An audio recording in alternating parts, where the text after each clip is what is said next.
रमन महर्षि का प्रिय नोंडी। मनुष्य जानवरों के साथ वार्तालाप कर सकता है, साधारणतः यह धारणा स्वीकार नहीं की जाती है, लेकिन श्री रमन महर्षि के जीवन में प्रत्यक्षदर्शियों द्वारा ऐसे कई विवरण उपलब्ध हैं जिसमें वे जानवरों के साथ संवाद करते हुए देखे गए हैं, विशेष रूप से अरुणाचल पहाड़ी पर रहने वाले बंदरों से। 1899 ईस्वी में जब वे अरुणाचल पहाड़ी पर गए, तभी से वे बंदरों के साथ विशेष रूप से घुल मिल गए। वे उनकी आवाज़ों तथा संकेतों को जान सकते थे, यहाँ तक कि उनके व्यक्तिगत कहानियों को भी समझ सकते थे। ऐसी ही एक घटना नोंडी की है। रमन महर्षि ने इस बंदर को स्वयं ही यह नाम दिया था, क्योंकि वो लंगड़ाकर चलता था। लंगड़ाकर चलने वाले को तमिल में नोंडी कहते हैं। जब वो युवा ही था तभी उसके अपने कबीले वालों ने उसे छोड़ दिया था, लेकिन सौभाग्य से उसे रमन महर्षि का सान्निध्य मिल गया।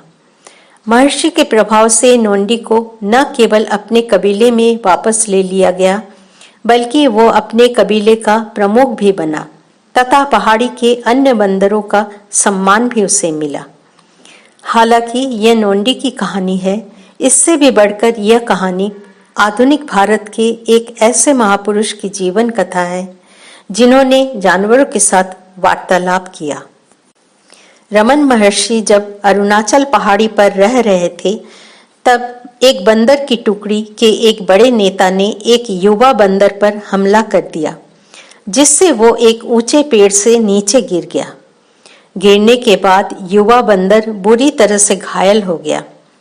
नेता उसे अपने भाग्य पर छोड़कर चला गया। नेता के छोड़ने के उपरांत अन्य बंदरों ने भी उसे छोड़ दिया। सौभाग्य से वो मरा नहीं, वो चेतन अवस्था में ही था। वो लंगड़कर और रेंगते हुए रमन महर्षि के पास पहुंचा। महर्षि ने उसे के घायल पैरों को अच्छी तरह से बांध दिया और प्रत्येक दिन उसको अपने हाथ से भोजन कराने लगे। उसकी चोटें शीघ्र ही अच्छी हो गई, लेकिन युवा बंदर लंगड़ा ही रहा। उसके पैर पूरी तरह से ठीक नहीं हुए। रमन महर्षि और उनकी मां आश्रम में इस नवागंतुक की देखभाल कर रहे थे। एक दिन वे दोनों आपस में बातचीत कर रहे थे, जिसको वहां उपस्थित कुछ भक्तों ने सुना। मां, यह लाचार जानवर फिर कभी सामान्य रूप से चलने में सक्षम नहीं होगा, यह कैसे बचेगा? रमन महर्षि, चिंता मत करो, वो ठीक हो जाएगा। युवा बंदर ने उत्सुकतावश बाहर से एक कप उठाया और बारीकी से जांच करने के बाद उसे वापस उसी स्थान पर रख दिया। मां, देखो यह कितना चतुर है।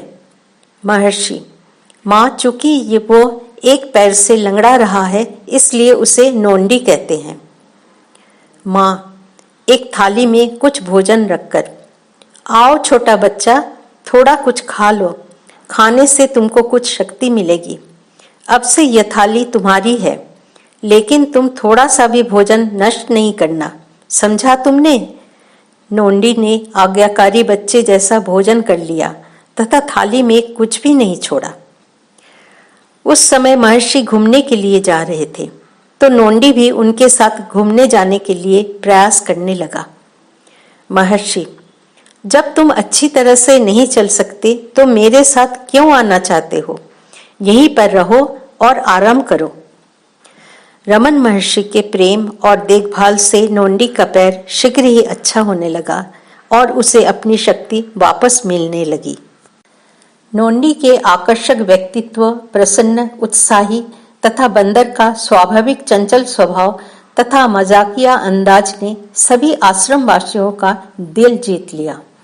लेकिन नोंडी महर्षि की ओर अधिक आकर्षित रहता था।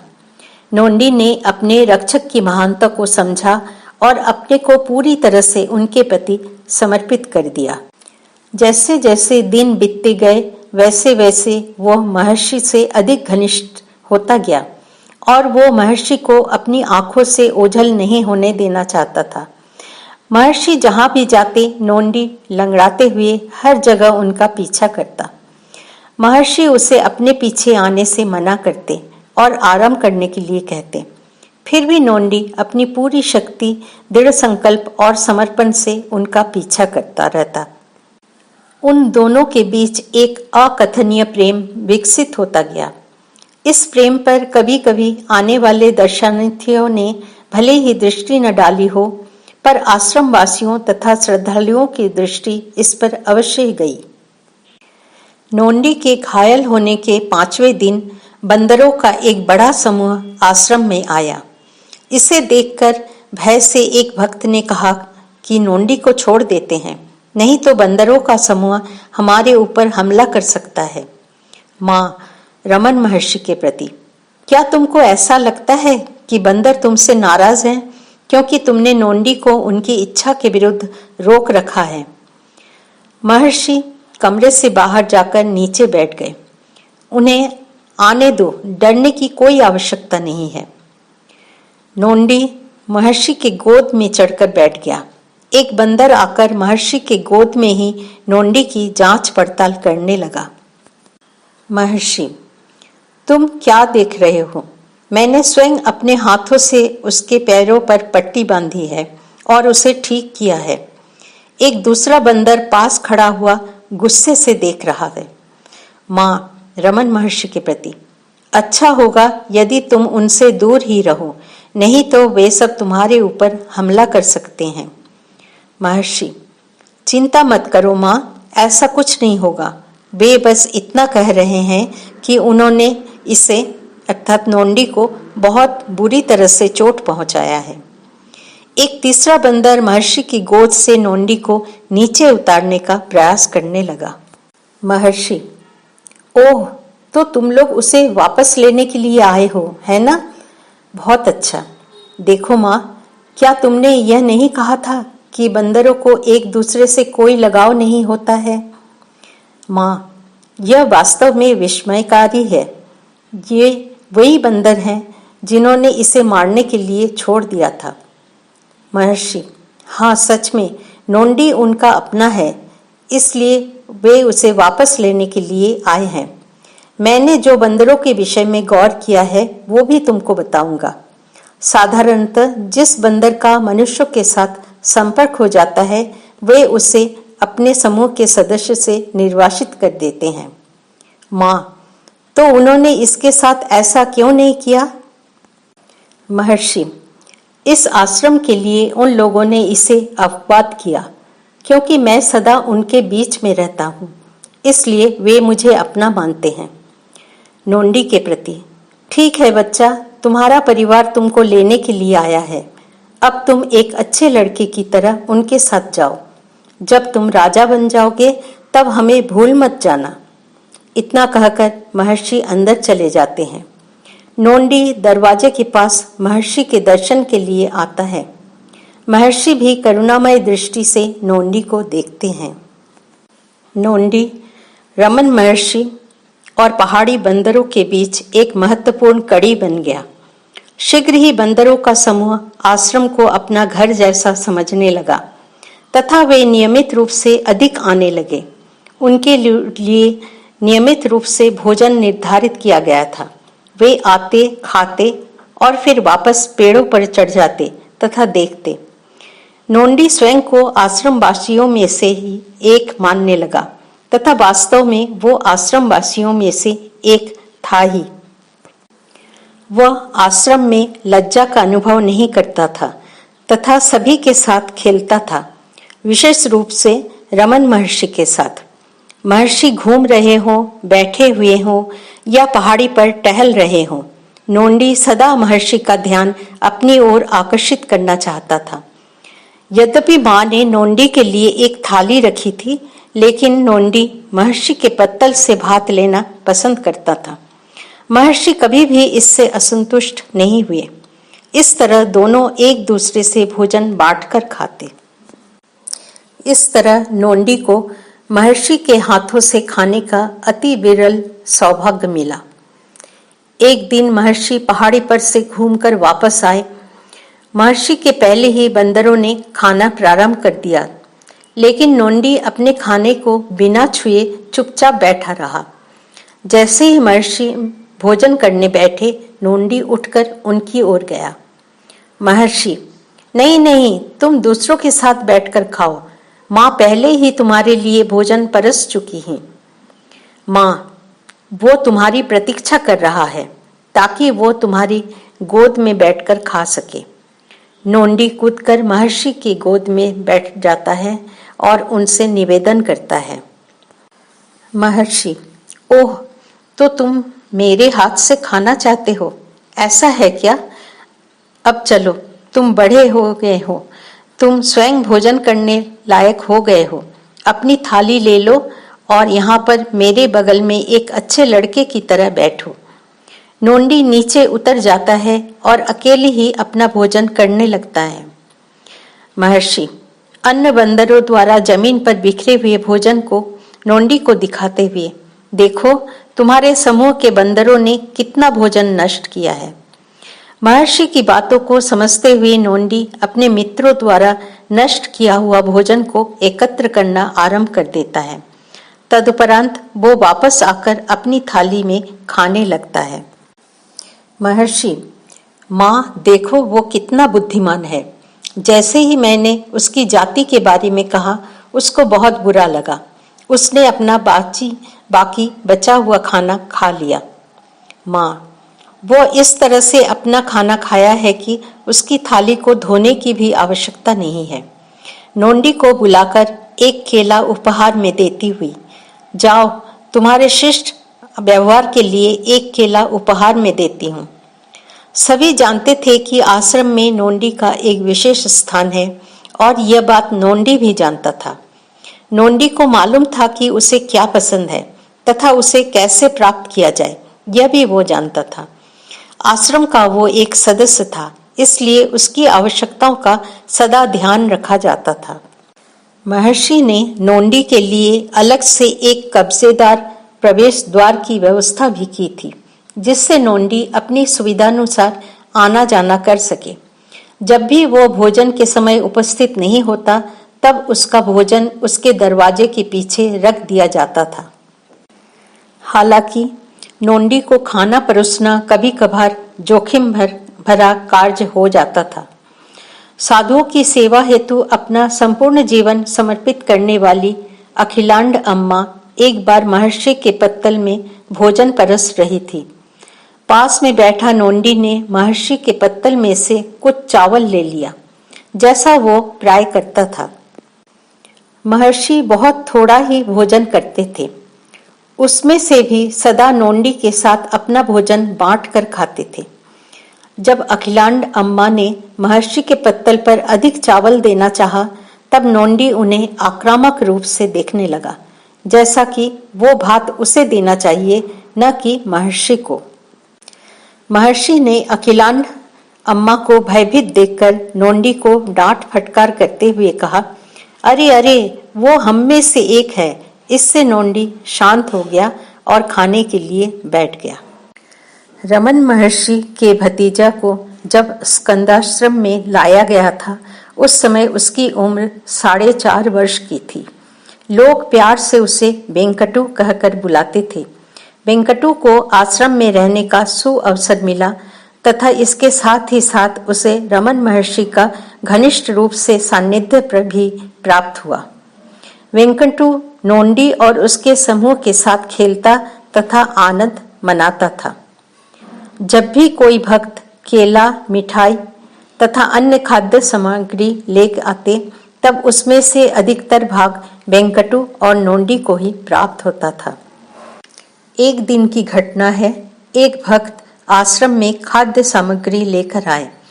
माँ ने उसमें से कुछ दर्शनार्थियों को वितरित किया।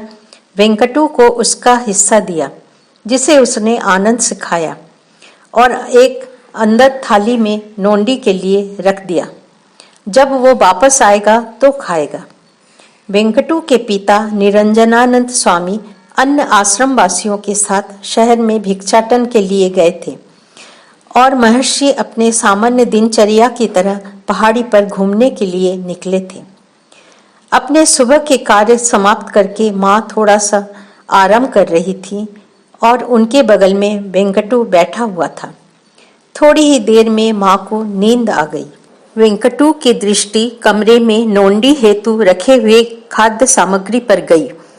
किसी भी तरह से प्रलोभन का संवरण कर पाने में असमर्थ उसने उसमें से केवल एक छोटा सा टुकड़ा लेने का मन बनाया। अंत में वो अपने आप को रोक नहीं सका और थोड़ा थोड़ा करके खाते रहा। उसी समय अप्रत्याशित रूप से भारी भरकम आवाज के साथ नोंडी का दरवाजा खुलने की आवाज आई। हृष्टपुष्ट नोंडी कमरे में घुसा और आवेश के साथ घबराए हुए वेंकटू की ओर बढ़ने लगा। वेंकटू को रंगे हाथों पकड़ लेने पर नोंडी ने अपनी थाली उसके हाथों से छीन ली, जैसे कहना चाहता हो, अरे ये क्या कर रहे हो, यह मेरा है। फिर वेंकटू को सजा के रूप में उसने प्यार से एक थप्पड़ जड़ दिया तथा गुस्से से अपना मुंह बनाकर वेंकटू को चिढ़ाने लगा, जैसे वो कहता हो कि तुमने जो थाली ली है वो मेरी है। घबराकर वेंकटू जोर से चीख पुकार मचाने लगा। माँ, अरे अरे नोंडी, ये तुम क्या कर रहे हो? मेरे पोते को तुम मार रहे हो, उसे छोड़ दो। उसी समय महर्षि पहाड़ी से घूमकर वापस आश्रम में आ रहे थे, तो उन्होंने अपनी माँ की क्रोध भरी बातों को सुना और आकर देखा कि वेंकटू अपने गाल को सहला रहा है। महर्षि मुस्कुराते हुए, तो तुम्हें एक थप्पड़ मिला वेंकटू, अच्छा हुआ। यह खाद्य सामग्री नोंडी के भाग का था। वेंकटू को प्यार से फटकारते हुए, दूसरे की कोई भी वस्तु नहीं लेनी चाहिए, हमें लेनी चाहिए क्या? वेंकटू नोंडी से दूर जाते हुए, दादी उसने मुझे मारा। माँ, डरो मत, वो अपने बंदर स्वभाव के अनुसार ही व्यवहार कर रहा है।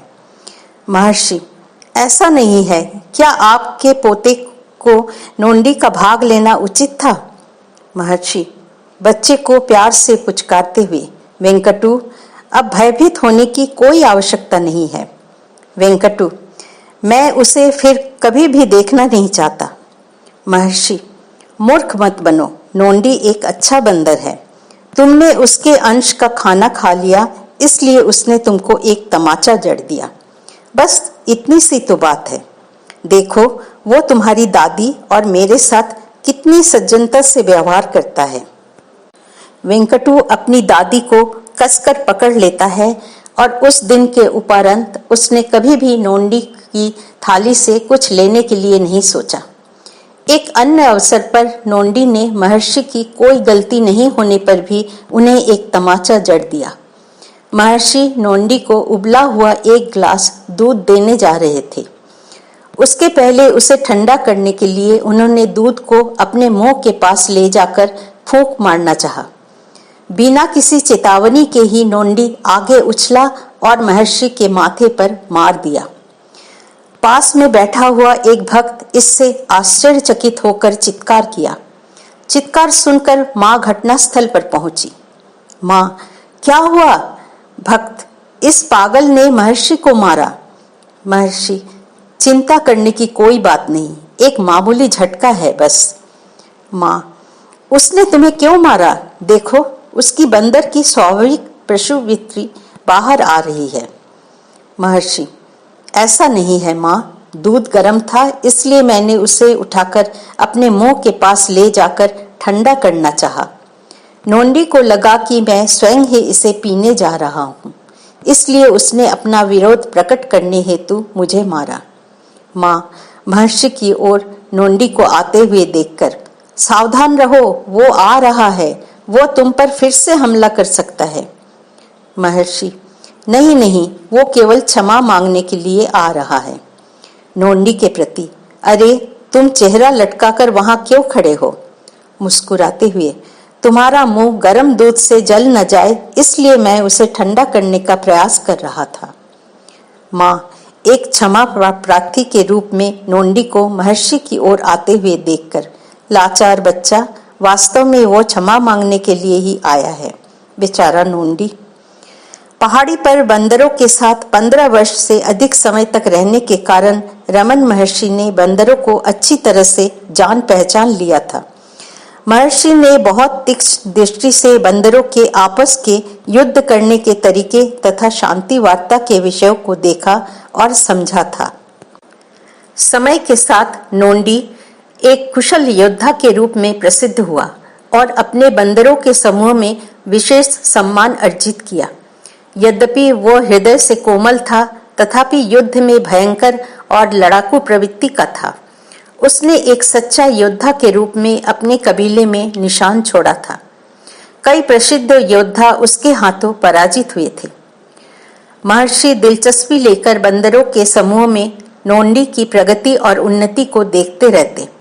महर्षि ने देखा कि जब भी किसी बाहरी समूह द्वारा उसके समूह पर हमला किया जाता, तब सबसे पहले नोंडी ही प्रतिरोध करता था। दुश्मनों के सामने वो बहुत साहस दिखाता था और कई अवसरों पर उसने अपने आप को अपने समूह का सबसे अहम योद्धा प्रमाणित किया था। समय के साथ साथ उसके समूह का नेता एक अच्छा राजा नहीं रहा और बहुत हद तक एक तानाशाह जैसा हो गया। जब खाद्य आपूर्ति कम होती, तब वो स्वयं के लिए सब कुछ ले जाता, यहाँ तक कि अपनी पत्नी और बच्चों को भी देने से मना कर देता। वो अपने योद्धाओं के साथ दुर्व्यवहार करता था। उसने नोंडी को भी नहीं छोड़ा। यद्यपि वो भ्रष्ट हो गया था, तथापि नोंडी उसके प्रति वफादार रहा। महर्षि समझ गए थे कि समूह के भीतर कुछ पक रहा है। वे प्रतीक्षा करने लगे कि देखे आगे क्या होता है। एक दिन रमन महर्षि और अन्य भक्तगण आश्रम की रखवाली हेतु कुछ भक्तों को आश्रम में ही छोड़कर गिरि प्रदक्षिणा करने के लिए गए। उनके जाने के बाद नोंडी और उसका समूह स्कंदाश्रम में आया और बंदर दौड़ करने लगा। बंदर आश्रम के पौधों और लताओं को नष्ट करने लगे तथा इसके साथ ही साथ आसपास के वृक्षों की शाखाओं को भी तोड़ दिए। जब महर्षि वापस आश्रम में आए, तब आश्रम की दुर्व्यवस्था को देखकर बंदरों के व्यवहार से बहुत स्तंभित हुए। नोंडी अगले दिन फिर से आया और सबसे ऊंचे वृक्ष पर चढ़कर उसकी शाखाओं को जोर जोर से हिलाने और चिल्लाने लगा। कुछ मिनटों के बाद वो वहां से नीचे उतर आया और महर्षि की गोद में उछलकर बैठ गया। उसने महर्षि को गले से लगाया तथा आनंद से बातें करने लगा। ऐसा लग रहा था कि वो खुशी से महर्षि को बहुत महत्वपूर्ण बातें बता रहा हो। इसी बीच करीब 100 अन्य बंदर एकत्र हो गए थे। नोंडी की तरह वे भी वृक्षों पर चढ़ गए तथा उसकी ही तरह जोर जोर से कूदने और चिल्लाने लगे। महर्षि ने गर्व से नोंडी के सिर को सहलाया।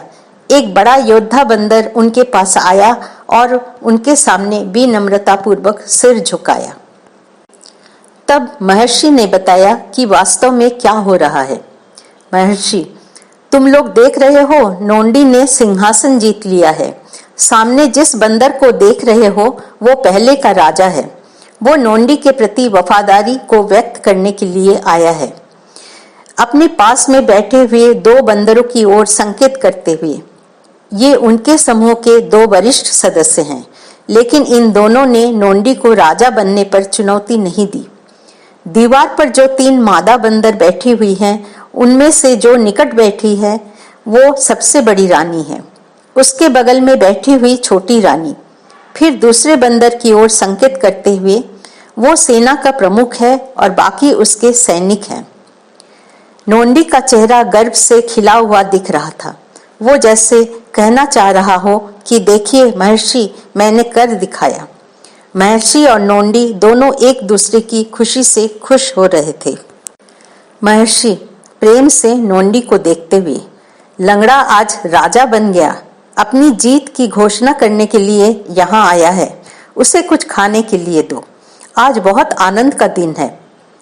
नाश्ते का बचा हुआ इडली पत्ता में नोंडी के सामने रखा गया, लेकिन नोंडी ने भोजन करना आरंभ नहीं किया। यहाँ तक कि रमन महर्षि भी उसे खाने के लिए मना नहीं कर पाए। खाने के बदले नोंडी 3 मादा बंदरों के पास चला जाता है। महर्षि इस घटना के बारे में सबको बताते हुए, नोंडी से पराजित पूर्व राजा की ये तीनों रानियां हैं। उनकी प्रथा के अनुसार अब वे नोंडी की रानियां हैं तथा उन्हें खाने के लिए नोंडी के साथ बैठना चाहिए। नोंडी अपने तीनों नई पत्नी के साथ बैठकर भोजन करता है। इसी बीच महर्षि पिछले दिन की असामान्य घटना के विषय में भक्तों को बताने लगे। महर्षि, जब हम लोग गिरी प्रदक्षिणा करने गए थे तब नोंडी अपने समूह के साथ मेरी उपस्थिति में अपना राज्याभिषेक समारोह करने के लिए आया था। जब उसे पता चला कि हम यहाँ नहीं हैं तब वह निराश हो गया और पौधों एवं वृक्षों पर अपना गुस्सा निकाल दिया। महर्षि फिर नोंडी की ओर देखते हुए, इस बच्चे को देखो, वो एक बार अपने लोगों द्वारा निकाल दिया गया था और चलने में असमर्थ मरने के लिए छोड़ दिया गया था। अभी वो बड़ा हो गया है और एक महान योद्धा बन गया, यहाँ तक कि वो अपने समूह का राजा भी बन गया। समयोपरांत नोंडी की 3 रानियों ने 2-2 बच्चे को जन्म दिया। कुल मिलाकर नोंडी की 6 संतानें हुई।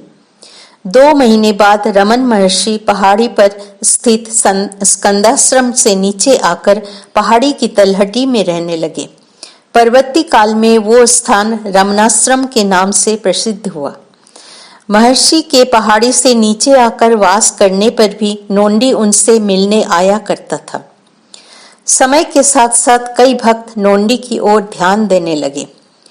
भक्तगण बानर देवता हनुमान और उनकी अथक शक्ति के साथ नोंडी की तुलना करने लगे। रामायण में एक घटना है कि माता सीता ने हनुमान को नीले नीलम की हार भेंट की, जिसे भक्तराज हनुमान ने यह कहकर तोड़कर फेंक दिया कि इसमें भगवान श्री राम की कोई छवि नहीं है।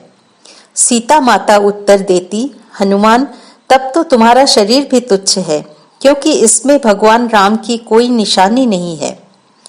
इस पर भक्त श्रेष्ठ हनुमान ने अपने हृदय को चीर दिया और वहां पर भगवान राम विराजमान दिखे। महर्षि के भक्तों को इसमें आश्चर्य नहीं होता यदि नोंडी और उसके समूह के बंदरों के हृदय में भी महर्षि के लिए चिन्ह अंकित हो। महर्षि के प्रति बंदरों का लगाव और सम्मान आसानी से समझा जा सकता था और महर्षि द्वारा भी बंदरों के प्रति समान प्रेम देखने को मिलता था। जब भी बंदर भक्तों और मानव भक्तों के बीच किसी बात को लेकर उलझन होती तो महर्षि सदा बंदर भक्तों का ही पक्ष लेते थे। यदि कोई सहायक छड़ी लेकर पहरा देता रहता तो महर्षि किसी न किसी बहाने से उसे दूर भेज देते थे, जिससे बंदर स्वतंत्र रूप से चहलकदमी कर सके। वर्ष प्रतिवर्ष रमनाश्रम में भक्तों की संख्या में तेजी से वृद्धि हुई। धीरे धीरे महर्षि के दर्शन के लिए भक्तों हेतु नियम बनाए गए, विशेष रूप से बंदरों हेतु। भक्तों की संख्या अधिक होने से फल फूल भी अधिक मात्रा में आने लगे, जिसे महर्षि सभी बंदरों के साथ साझा करते थे। त्योहारों के समय बहुत अधिक संख्या में भक्त आते थे। इन अवसरों पर महर्षि ने यह देखा कि नोंडी और उसके समूह के बंदर भी समारोह में उपस्थित रहा करते थे। भगवान राम के जन्मदिन रामनवमी पर महर्षि भक्तों से कहते, आज विशेष दिन है, बानरों के लिए विशिष्ट भोज का आयोजन किया जाए। इसी तरह महर्षि के जन्मदिन पर और माँ की महासमाधि के दिन भोजन को अलग रखा जाता और उसे आश्रम के निकट पालकोथु नामक साधु कॉलोनी में ले जाया जाता। महर्षि वहां पर बैठकर व्यक्तिगत रूप से अपने प्रत्येक वानर मित्र को भोजन देते थे। भोजन के बाद सभी बंदर एक साथ चिल्लाकर अपनी खुशी प्रकट करते। इस व्यवहार से महर्षि को बहुत आनंद होता। समय के साथ नोंडी बहुत बुद्धिमान होता गया और रमन महर्षि की कृपा से पहाड़ी पर बंदरों के बीच सम्मान अर्जित किया। वो अपनी बुद्धि, चरित्र शक्ति और युद्ध साहस से अपने समूह के लिए समृद्धि लाया। नोंडी का अपने समूह के लिए सबसे बड़ा उपहार था महर्षि के हृदय में नोंडी का एक विशेष स्थान बनाना, क्योंकि इसी नोंडी के माध्यम से ही उसके समूह को महर्षि का आशीर्वाद मिला था। पूर्व राजा के कुछ निष्ठावान मंत्री अपनी शक्ति, पद और प्रभाव को पुनः पाने के लिए योजना बनाने लगे। नोंडी को उनके षड्यंत्र के बारे में पता था, लेकिन उसने सब ईश्वर के ऊपर छोड़ने का निर्णय लिया। अंततः षड्यंत्रकारी सफल रहे और नोंडी को उसके कबीले से बाहर जाने के लिए मजबूर होना पड़ा। हालांकि उसने इस पर बहुत अधिक ध्यान नहीं दिया। नोंडी के प्रति उसके कई मित्र निष्ठावान रहे और उसके साथ कबीले को छोड़ दिया। इन निष्ठावानों में उसके सबसे वरिष्ठ मंत्री, मित्र, मुख्य सेनापति तथा साथ ही साथ उसकी 3 रानियां और उसके बच्चे थे। अभी उसके समूह की शक्ति और संख्या बहुत कम हो गई थी, इसलिए उन्हें महर्षि का दर्शन करने हेतु आते समय बहुत सावधान रहना पड़ता था, क्योंकि स्कंदाश्रम और रमणाश्रम के बीच वाले स्थानों पर उसके शत्रुओं का शासन था। इस बीच पहाड़ी पर खाद्य सामग्री और अधिकार क्षेत्र को लेकर इन दोनों समूहों के बीच प्रतिस्पर्धा बढ़ती गई। समूह में सदस्यों की संख्या कम होने की वजह से नोंडी के समूह पर उसके शत्रुओं द्वारा आए दिन हमले होने लगे, लेकिन कबीले का नेता नोंडी और उसके निकटतम मंत्री के साहस और दृढ़ संकल्प से वे हमेशा बच जाते थे। उन दोनों के कारण वे किसी भी चुनौती का सामना कर सकते थे। लेकिन एक दिन एक बड़े कबीले ने उन पर बहुत जोर से आक्रमण कर दिया, जिसमें नोंडी का निष्ठावान मित्र इतनी बुरी तरह से घायल हो गया कि वो लड़ाई जारी नहीं रख सका। इससे नोंडी को अकेले ही लड़ाई जारी रखनी पड़ी।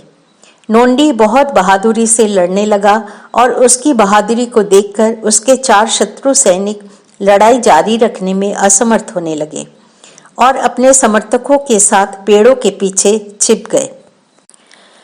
हालांकि नोंडी विजयी रहा, लेकिन वो बहुत बुरी तरह से घायल हो गया और उसके शरीर से बहुत रक्त निकल चुका था। जैसे जैसे समय बीतता गया, उसके शरीर की शक्ति और सामर्थ्य धीरे धीरे कम होती गई। इस लड़ाई के तीसरे दिन के अंत में नोंडी के परिवार और उसकी प्रजा ने अपने राजा को अंतिम बार देखा और नोंडी की आत्मा अरुणाचल में लीन हो गई। नोंडी के मरने के बाद उसके परिवार तथा मित्र दुख प्रकट करते हुए जोर जोर से रोने लगे। रात्रि में उनके रोने की आवाज ने तलहटी में तिरुवन्नामलाई के शांत वातावरण को नींद से जगा दिया। नहीं तो तिरुवन्नामलाई शांत और नींद में मगन रहता था। अगली सुबह नोंडी के समूह वाले अपने नेता के पार्थिव शरीर को अपने स्वामी और मित्र श्री रमन महर्षि का अंतिम आशीर्वाद दिलाने के लिए लाना चाहते थे, लेकिन अपने कबीले की कमजोर हालत और बहुत अधिक हानि होने से उन्हें अपने शत्रुओं के क्षेत्र में से होकर जाने का साहस नहीं हुआ। उन्होंने युद्ध मैदान में ही उसका अंतिम संस्कार किया और नोंडी के पंच तत्व को पवित्र अरुणाचल पहाड़ी के ढलानों पर बिखेर दिया। अंततः पहाड़ी पर शांति लौट आई। नोंडी का विश्वसनीय मित्र और निष्ठावान सेनापति अपने घावों से धीरे धीरे उबरने लगा तथा अपने समूह का जिम्मेदारी से नेतृत्व करने लगा। काल क्रमानुसार समूह की जनसंख्या बढ़ी और यह समूह पुनः शक्तिशाली हो गया। वर्षोपरांत नोंडी के बच्चे, भतीजे, भतीजियां, पोते, पोतियां सभी रमन महर्षि के दर्शन करने के लिए आते थे। जिस सभा भवन में महर्षि बैठे रहते थे, उसमें लगी हुई खिड़की से बंदरों के समूह में से कई अंदर झांकते थे। माताएं अपने नवजात बच्चों को अपने पेट से चिपकाए हुए महर्षि के सामने आकर उनका आशीर्वाद लेती थी। अन्य बंदर केवल चुपचाप बैठते और महर्षि को टकटकी लगाकर देखते थे। महर्षि उनके साथ खुलकर बातें करते थे, उनकी समस्याओं को सुनते थे और फल तथा परामर्श भरे शब्दों से उन्हें सांत्वना देते थे। इतने वर्षों के बाद भी जानवर के प्रति भगवान श्री रमन महर्षि की शिक्षा अभी भी वहां पर जीवित है। नोंडी के वंशजों तथा अन्य जानवरों का उसी प्रकार स्वागत और सेवा की जाती है जिस प्रकार महर्षि के समय किया जाता था। धन्यवाद।